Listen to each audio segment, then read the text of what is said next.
stranger slapped his wife. What would you do if a stranger in a knockoff uniform slapped your wife in broad daylight? For Marcus Hale, former Army Ranger, the answer was simple. You fight back. What happened next shook the entire neighborhood. The sound of the slap cracked through the air like a rifle shot. It wasn't just noise, it was a fuse being lit. On Maple Glen Drive in Round Rock, Texas, the usual rhythm of sprinklers, kids yelling, and passing cars came to a full stop. Neighbors froze mid-step. Lawnmowers went quiet. Even the birds scattered. Brent Riker, the self-appointed leader of the so-called HOA security, stood there smirking as Elena Hale held her cheek, eyes wide with pain and disbelief. What Brent didn't realize what would change everything was that Marcus was standing on the porch, just 20 feet away. 20 years in the Army had taught Marcus control, not temper. He'd carried injured soldiers through gunfire, survived ambushes in desert cities most people had never heard of. But watching a stranger slap his wife on their front lawn, that flipped a switch nothing else had. Marcus's voice carried low but sharp. "Did you just hit my wife?" Brent shifted his weight, forcing a laugh he didn't feel. "She was out of line. Somebody's got to enforce the rules." "Enforce?" Marcus stepped forward slowly, eyes never leaving Brent. "You think this is enforcement?" Across the street, Mrs. Whitaker leaned against her porch railing, whispering to her husband. "I told you they were going too far." Elena's voice trembled but held steady. "Marcus, don't." She wasn't asking him to stay out of it. She was asking him to be careful. She knew what he was capable of. Brent mistook her words for fear, smirked again. "This is how it works now.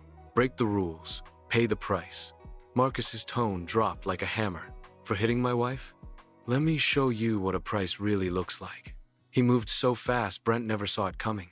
One moment Marcus was 10 feet away. The next, Brent was bent over with his arm wrenched behind his back. The two fake officers lunged forward. Mistake. The first got a kick to the ribs so hard he flew backward into the grass. The second swung and missed, only to find himself face down with his wrist pinned behind him. Gasps spread across porches. Phones came out. One teenage boy whispered into his camera, "This is going viral tonight." And in the center of it all stood Elena, face flushed, heart pounding. But her eyes glowed with something fierce pride. From far off, the sound of sirens began to wail. Marcus didn't let Brent up. Not yet. "Pray those sirens are for you," he said quietly. "Because if they're not, I'm not done." When Marcus and Elena moved from Plano, they were chasing peace. After 2 kids off to college and decades of deployments, they wanted mornings with birdsong instead of alarms. A little house, a quiet street, a porch swing. They thought they'd found it on Maple Glen Drive. Then, the uniforms showed up. Marcus first saw them on a morning jog, 3 men in navy polos with HOA. Security stitched on the chest, clipboards in hand like props in a low-budget movie. They weren't cops. They weren't HOA board members, but they acted like both. That evening at dinner, Marcus told Elena, "They're not legit. Look like guys who bought uniforms off the internet."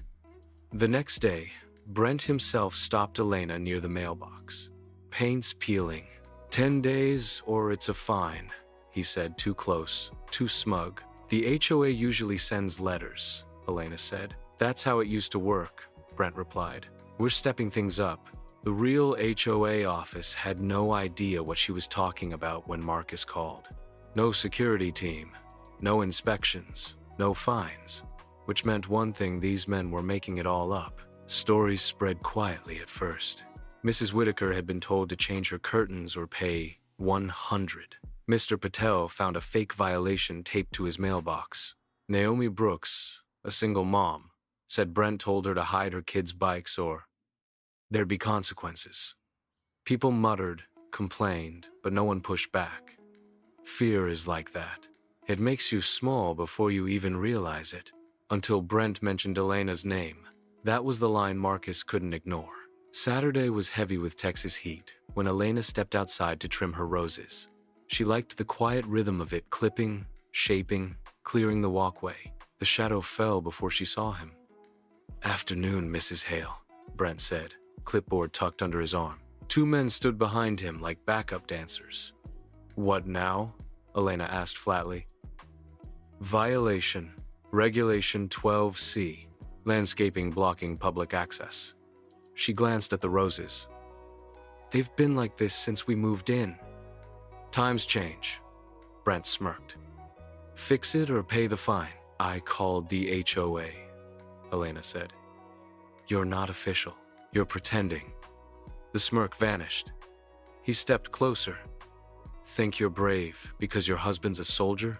You're not him. And you're not security, she shot back. You're a bully, with a clipboard. His jaw tightened. Then the slap came fast, sharp, and ugly. Neighbors froze. Water hoses spilled across driveways. A kid on a bike stopped mid-pedal. Elena staggered but didn't cry. You'll regret that, she said. And from the porch came the voice that ended it all. Did you just hit my wife? Marcus was already moving. 10 seconds later, Brent was eating dirt, his friends groaning on the grass, and the neighborhood watching like a storm had just broken over their street. Officer Delgado and Deputy Collins were first on scene. Sergeant Miller followed behind. Naomi Brooks stepped forward, voice shaking but clear. We've all seen it. He slapped her. They've been terrorizing people for weeks. Mr. Patel nodded. Fake fines, fake threats, all of it. Mrs. Whitaker raised her cane. They came after me for curtains. Deputies pulled fake IDs, plastic badges, even citation slips that looked like they came from a home printer. Elena spoke softly, but firmly. He hit me, in front of everyone. Brent didn't say much when they cuffed him, just spat into the grass and glared at Marcus. The neighbors didn't go inside when the police left. They gathered in small groups, voices rising as the truth spilled out. Fake fees, threats, kids harassed over basketball hoops. David Kim finally spoke up. Easy for you to fight back. You've got training. The rest of us have jobs, families. I'm not asking you to fight, Marcus said. I'm asking you not to stay silent. That's how guys like this win. Elena looked at the crowd. When he hit me, he wanted me to feel powerless. I didn't, because I knew Marcus was there. But we shouldn't need one man to protect everyone. We protect each other. That's how this ends. 2 nights later, Mr. Patel's garage overflowed with neighbors, retirees, parents, teens perched on bikes. No cookies, no small talk, just plans. Phone numbers were shared, a group chat created, evening check-ins arranged. If Brent had walked down this street and seen 30 neighbors watching instead of one woman alone, Marcus told them, he wouldn't have tried a thing. That's the difference between fear and unity. They left with more than plans. They left with the sense they weren't alone anymore. Kids played basketball again. Mailboxes stayed free of fake citations. The local paper ran the headline, Fake OA enforcers taken down by residents. Elena replanted her roses.